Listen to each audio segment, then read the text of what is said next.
Hello everyone, welcome back to Katawa Shoujo. In the last episode, we were supposed to be going to the art room to gather art supplies for the festival after being coerced to join the student council due to us missing class being asked for being preoccupied in the tea house. And now, we'll continue off from where we left off. Because the art room is not much of a classroom as such. I carefully push open the furthest door and peek in. It's a classroom, but I feel it seems rather badly kept or not in use. Am I in the right place? Desks and chairs are all around the room. A thin layer of dust settled on them. There are some easels in the corner, and so at least this looks like the right place. The room is flushed in sunlight. From the big windows, shadows creeping all over the desks. Specks of dust are dancing in the stagnant air, making the beams of light almost visible. Jokingly, I call into the empty room. Anybody ho? Something catches my eye, and I stop mid-sentence.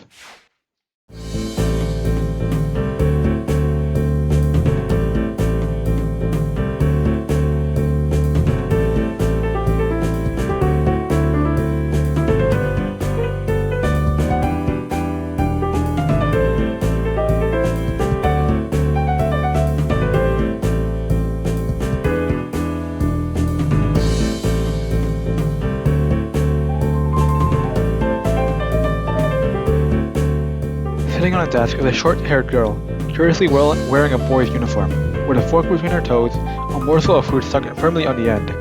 Man, you got some talent. This odd way of dining seems to be caused by her apparent lack of hands, but her presence here is what takes me back even more. How did I miss her before?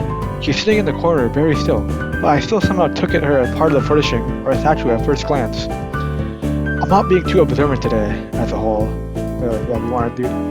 The girl seems to be frozen in place, staring at me with her huge eyes, like a rabbit in the headlights. She's staring at me, her mouth wide open, ready to accept the fork. What is she even eating again? Is that supposed to be curry? Because I don't think you're eating with a fork, dude. Hope you're not eating rice with a fork. I'm staring at her, my mouth wide open. Suddenly I remember I didn't finish my sentence, and I'm trying to think about it if I should.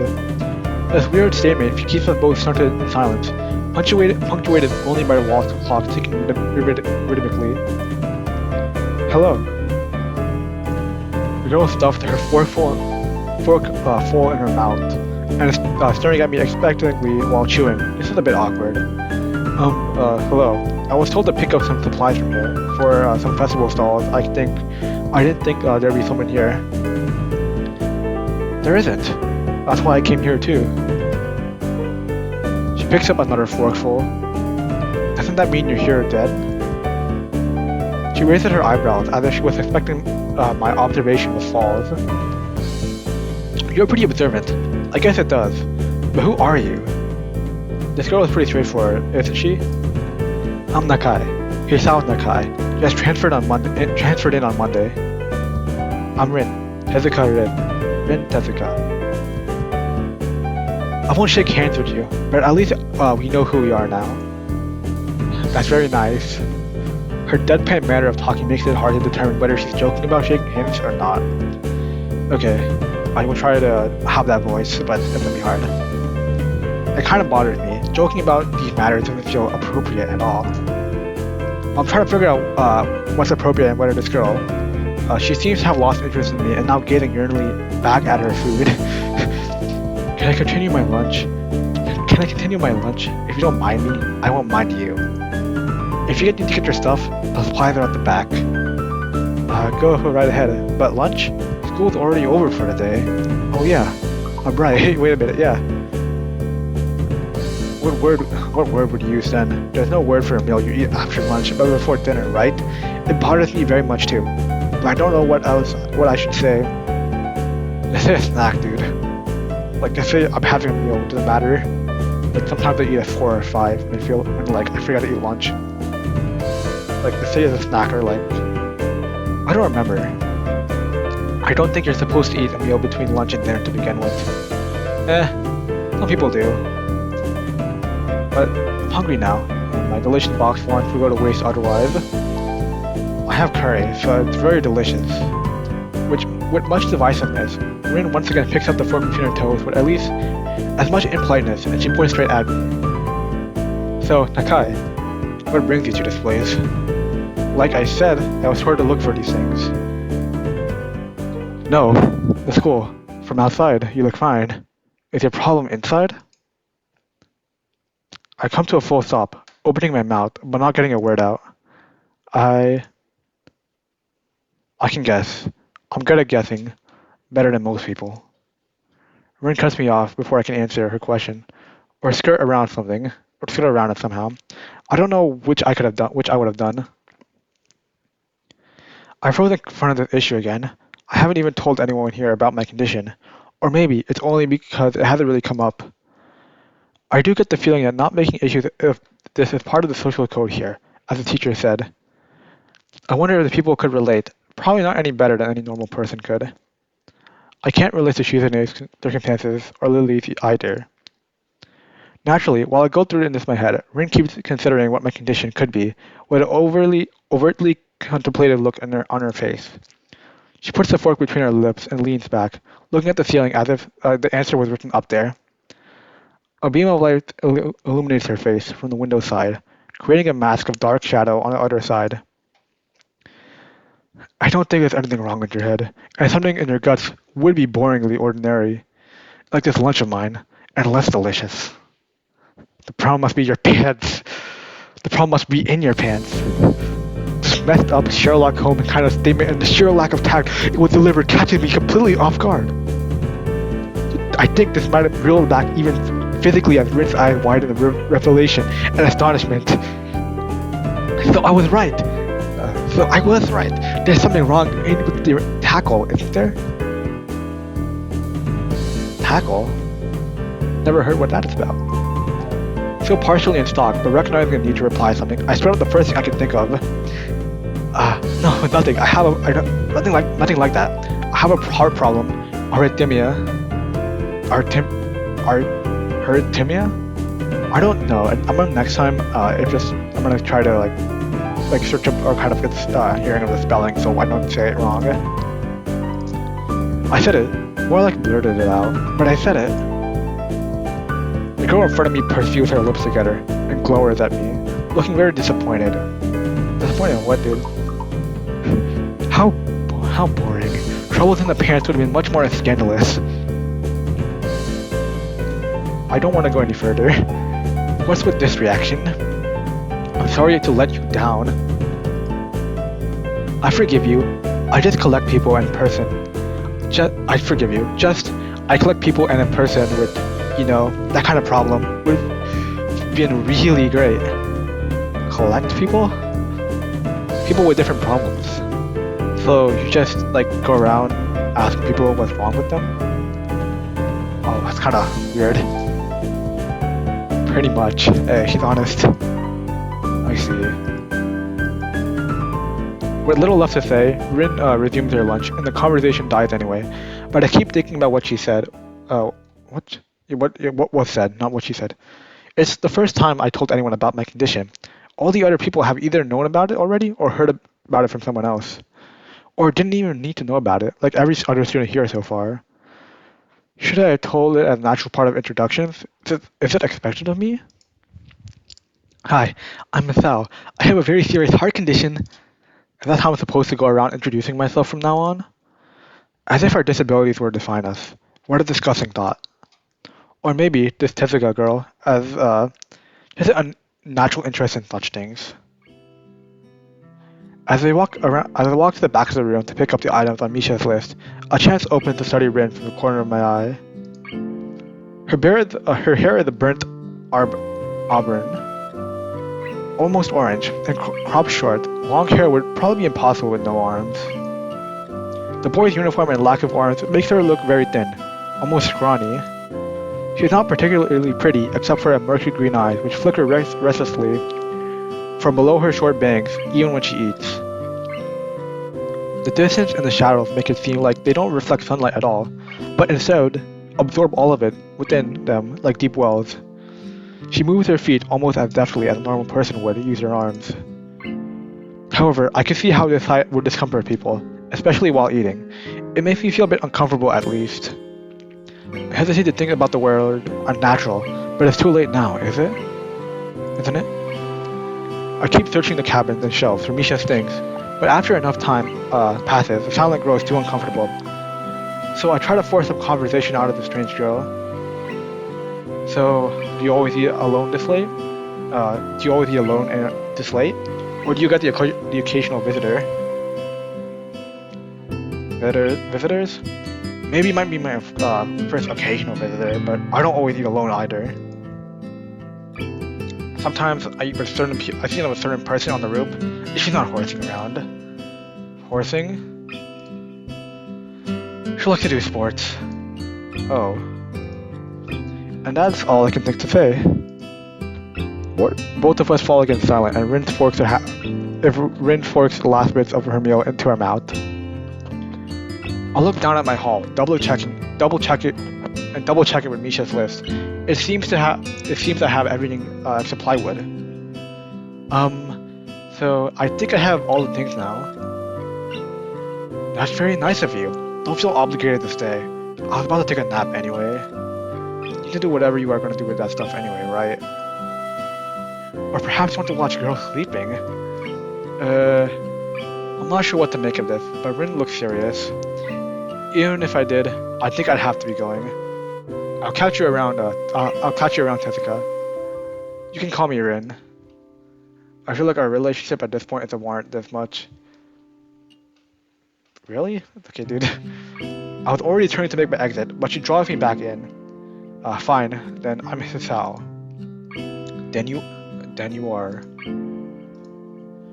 Rin looks at me hard in the eye, with that intimidating feeling you get when someone stares at you isn't there. It's like she's actually not looking at me at all. She blinks a couple of times, and I can't figure out why a pause like this just popped between us out of nowhere. See you later, Hisao. There is something like a tiny smile in her face. Maybe. I quietly back out of the room. As I shut the door in front of my face, I whisper to myself, "What an intriguing person." From inside, I hear a muffled sing-song voice. I heard that. What did she hear? I jump at the sudden appearance of Misha, who I had not heard approaching despite the complete empty hallway. Somehow, she had gone the jumping distance of me without making a sound. Creepy. But it briefly reminded of Kenji's nutty theory about global feminist conspiracy, but I pushed the thought aside. I will never, sorry, but I can never stop laughing at this global feminist theory conspiracy. Because that thing is there ain't no way this dude has to be on something. Shizune, standing slightly behind Misha, looks aloof, as she couldn't have heard the remark that drew Misha's attention. But Misha is visibly excited. No, wait, more importantly, who is in there? There's no club meetings today. She tries to curiously peek past me, even though the door prevents her from seeing anyway. What are you doing here? You took so long that we have to come and check what's wrong. That's no good, Hit-chan. She wraps her finger at me scoldingly. I found plywood, but everything else is still missing because you're tardy. Oh, sorry. I got the things here. I'm just gonna bring them. I think you're up to mischief, Hit-chan. Who was in there with you? I wonder. Misha signed something quickly to Shizune, pointing at her own ear a couple of times. Shizune immediately pushes her way past me and opens the door into the classroom I just left. I can only imagine the shock she is experiencing. With Shizune's diligence and attitude, the insolence of daring to deface the school property by sleeping on top of it must be too much for her to bear. And indeed, she stares at Rin, frozen in place, apart from the slight but noticeable trembling on her shoulders from suppressed rage, I'm sure. Instead of blowing up, Shizune just takes a few deep breaths, adjusts her glasses, and slams the door shut, turning it to fire furiously at Misha.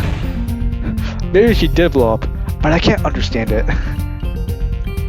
She shoots a very low stare at me too, as if it was somehow my fault that Rin is sleeping on one of the tables. I hope she's not getting any funny ideas about the reason of my tardiness. Hello.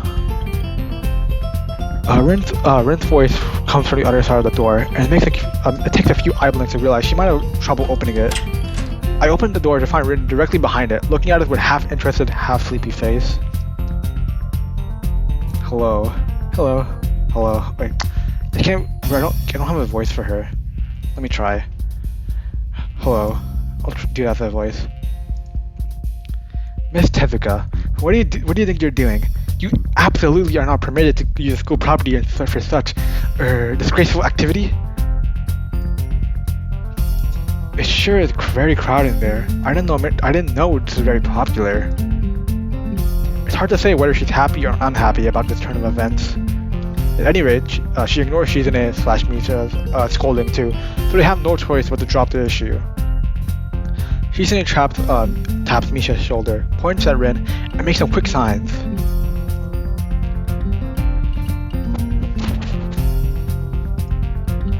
Popularity aside, please don't do that anymore. Anyways, how's your project going? Will it be done for the festival? Rin looks at them blankly, apparently at ease under the pressure. Rin looks at them blankly, apparently at ease under the pressure Shizune's cold stare is putting on her. I should keep wondering about that myself too. And we'll think about it harder. As Misha signs her reply to Shizune, her face turns into an unsatisfied frown. Miss Tezuka, please try to take this seriously. It'll be a disaster if the wall looks like someone threw up their lunch onto it. Rin nods assertively. We'll think more seriously. Misha actually giggles at that, but Shizune doesn't. Not even after translation. Dig. She just shakes her head, takes the materials from me, and takes off with Misha and tow. Rin frowns thoughtfully as she looks at the retreating student council duo. How rude. It's true though. I must finish my project before the weekend. There will be dire consequences if I don't. The end of the world as we know it. Like weekends usually are, but more dire. Much more dire. Maybe I'll postpone my nap to the unforeseen future. I'm about to ask what project she has and what are these apocalyptic consequences, but she walks back into the art classroom. Since you have nothing to do, would you give me a hand? This paint can doesn't fit into my bag, but I need it. Okay. She clicks lightly at the huge can of paint that's lying on the floor next to the table she was sitting and sleeping on. It lets out a dull clang. Being a gentleman I am, I naturally pick it up. Heavy. Yeah, sure. Where do you need to take it? Where do you need to take it? Away. No, sorry. Away. And with that, she takes off to the hallway. Me and the paint can following since there's little choice for either of us. The hallway is quiet and empty now with Shizune and Misha gone, so we have to leave towards the stairwell at the other end. Every 10 or 15 steps, I have to change the can from one hand to another because the thin handle cuts into my palm. At least it keeps my arms from tiring too fast. Rin strolls on beside me with an uneven pace. That I have trouble matching, or maybe I am walking weird because of the extra weight. It seems one of us is constantly walking too slow or too fast, and I can't figure out which. 2 flights of stairs below, trouble appears in the form of the head nurse and his fox-like grin. Ah, Miss Nakai, what a happy coincidence. Tezuka, too, of course. He nods courteously to Rin, who doesn't acknowledge him back, then turns to me because obviously it's me he had some business with. There's something I forgot to mention on Monday. I know how to wait impassively because I can't even begin to guess what he forgot.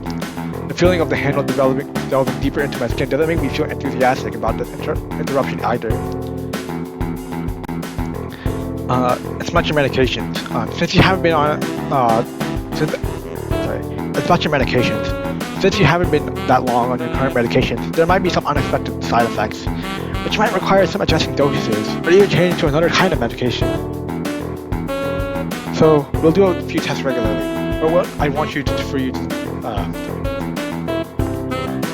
So we'll do a few tests regularly, but what I want is for you to keep an eye on your everything, your condition that feels off, if you get what I mean. Nausea, headache, anything. And come to me if anything happens, if something happens. Alright.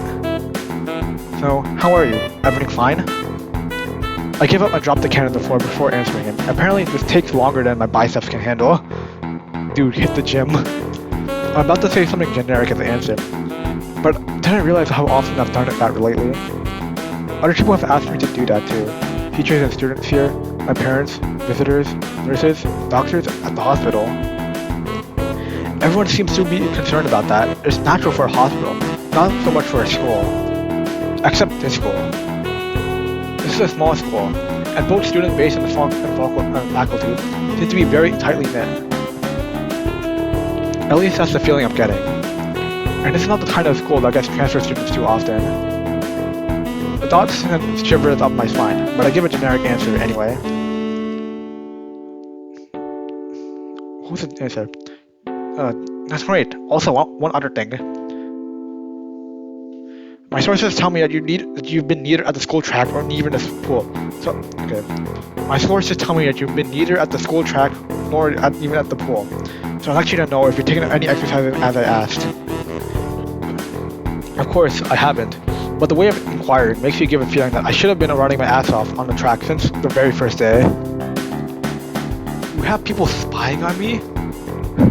Not as such. I just happen to know a few people. But that's not the issue here. So don't try to slip out of it. Well, I was actually just doing some improvised weightlifting as an exercise. I pick it up and lift the can up and down a few times, some sad imitation of a bodybuilder, even though it's weighing down on my arms painfully. Dude. The stupid grin disappeared from his face for a second, then comes back, it was just like, the stupid grin disappeared from his face for a second, then comes back like it was just never gone. Tezuka, will you give us a second? Oh shit. The nurse grasped my hand by the shoulder without waiting for Rin's permission, which he didn't need in the first place, and dragged me aside. When I told you you needed to exercise, I wasn't joking. I understand that you were still on your first week and all, but please do not ignore the importance of this. The reason I'm coming down this hard on you is because habits are not easy to form. The more you slip and postpone, the harder it will be. It's the same with everything, like dieting. Can you promise me to be more serious about this from now on? Yes. Yes, I promise, definitely. He studies me for a moment, then shrugs, smiling again. Okay, that's more like it. Okay, that's more like it. If you go to the school track tomorrow morning, you'll meet my spy, who probably has no qualms offering consultation to you if you want to jog a bit. Consultation? See you around. He leaves with a wave of his hand and no answer, and I walk to Rin, who had been waiting, idly leaning against the hallway wall and staring at me with a pale light fixtures in the ceiling. Eventually, when I approach, she doesn't move her eyes off them. Are you getting medications for your heart thingy? Were you listening? It comes out more accusatory than I intended, accidentally lashing out on her. But even so, I don't really want to start talking about it. I just met her. I don't know her. It's not her business. The nurse seems to be happily ignorant about confidentiality too, talking about that kind of thing in public. But it's not Rin's fault, is it? I look up at her, suddenly feeling guilty, but Rin's just staring past my shoulder, quizzically, her head tilted like a bird's. I don't know why this is so hard for me. It feels like there's some inexplicable lock that prevents me from being more upfront about this. Yeah, they're for my heart. Will they make you any better? No, not really. They just make me feel a little less worse. Rin keeps looking at me for a while longer, and neither she says anything further, nor displays any kind of emotion I can discern. I'm thankful that she doesn't. I think I'm still not quite used to all of this. At the hospital, it was easy, but since I still haven't sorted out my feelings about having to live a normal life with a disability. We leave the main building, and Rin leads us onwards towards the dorm. We stop at the small patch of greenery in front of the dorm building. The dorm is built on slightly elevated ground, with a wall and a few trees that everyone has to circle around every time they come and go. It's probably the only inconvenient design of the school. The entire wall, made of the same kind of bricks as the building itself, has been covered with some sort of painting. Most of it is still mere sketches, quick lines drawn with black and white against the grey plastering that covers almost the entire length of the wall, but some places look a bit more finished. There are human faces and legs and hands. I can't quite say what they're painting as the whole might portray. Stacks of what seems to be paint cans are arranged in piles on the ground beside the wall. See, the left side is hardly off the ground yet. It's because I couldn't get in the mood yesterday, so I gave up and went to meditate instead. Then it was suddenly morning. I have to work on it, but the guys from art class are helping with the negative spaces and the base surfaces whenever, which is a problem. It's easier to paint big areas, but if there are a lot of people with hands, the reach is better, and it's faster too. She goes on a tangent of a tangent, waving her little arm, or whatever of it there is actually, to demonstrate even though I got the point already. The white cotton of her sleeve flaps around, and it makes me think it could look sadder than it does. But it makes me feel out of place, like almost every tangible reminder of the student base special properties has been the past few days. This girl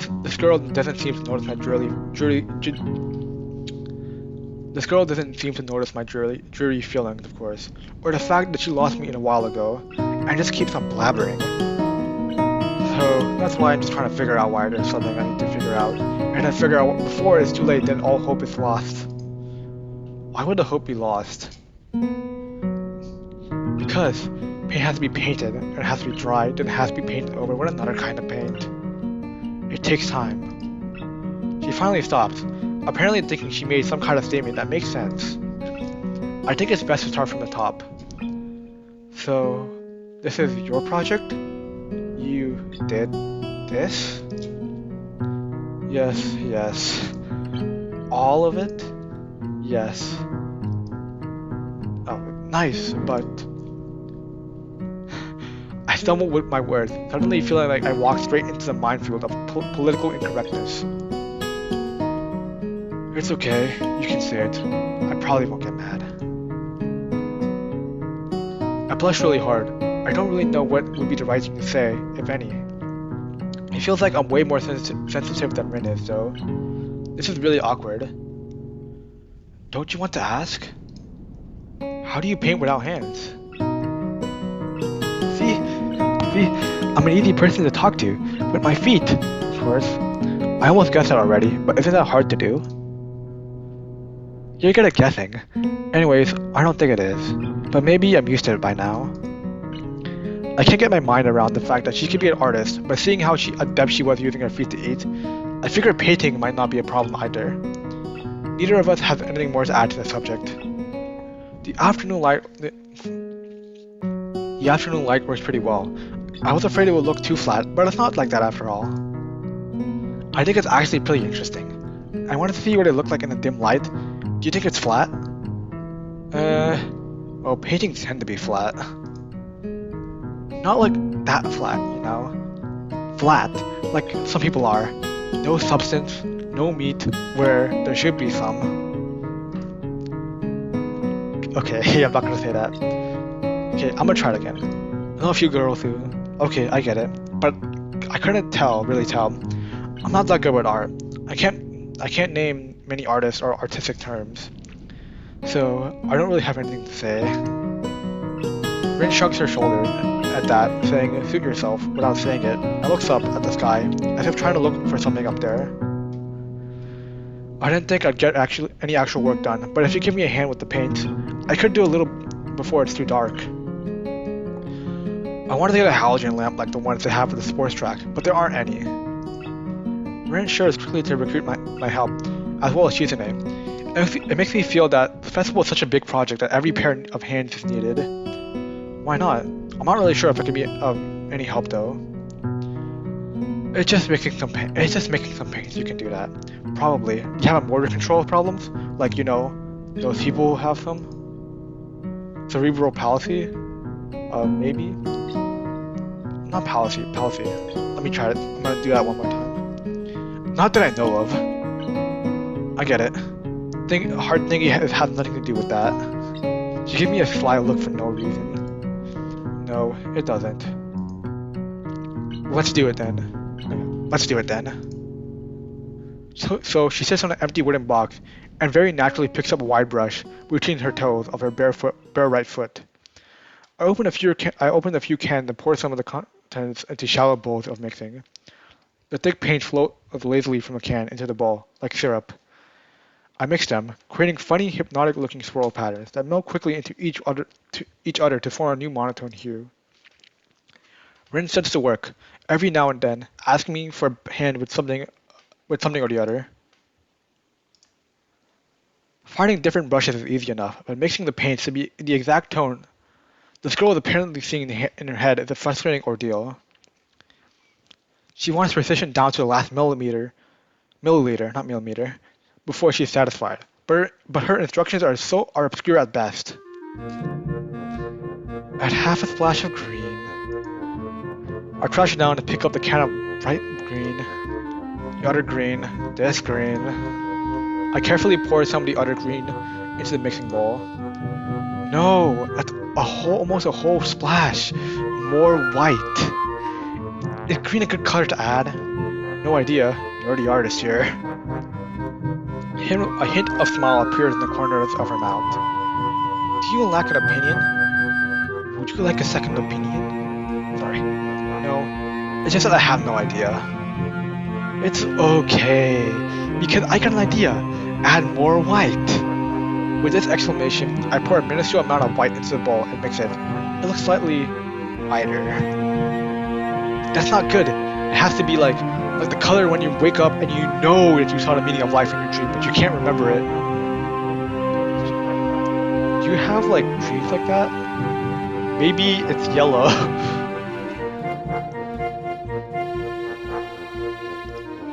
Despite the impossibility of mixing a color like the change of seasons or any other nonsense that is imposed on me, I find myself enjoying it more than I thought I would. Seeing a painting being born on the plastered wall feels like magic. I spend the moments I have between mixing paint, crouching down on the pavement, and just looking at her work. It feels slightly intrusive at first, like breaking some imaginary intimacy, but Rin doesn't seem to mind the least bit. Maybe it's just in my head. Her entire presence emits a completely different air as she patiently works the details, adding layers of paint on top of other layers of paint, steadily moving her foot across the wall to add new shapes. When I manage to produce a passable mixture of paint, the rare smile on her face is oddly rewarding. Apart from the few words when discussing paint mixes, neither of us says a word for the longest time. And even though short discussions soon evolved into a shorthand, both of us developing and using weird impromptu words for various paint and hues. As if there was some need to converse words and breath and sound. Oh, the paint looks good. We stay there late into the evening until it becomes too dark to paint properly.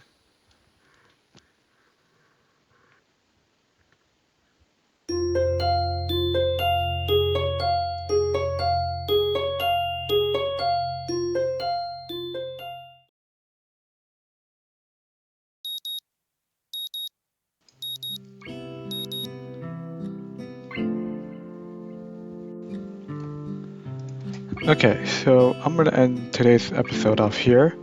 So, in today's episode, we met the character of Rin, and a pretty kind of girl who likes to paint, but in an unusual way, to say the least. And we helped her paint around for the festival outside the building. As well, we were told to go to the track to get our needed exercise we need to, I guess survive or be healthy. I'll catch you up next time, where we will, as said before, we will go to track and get some exercise. See you then, and goodbye.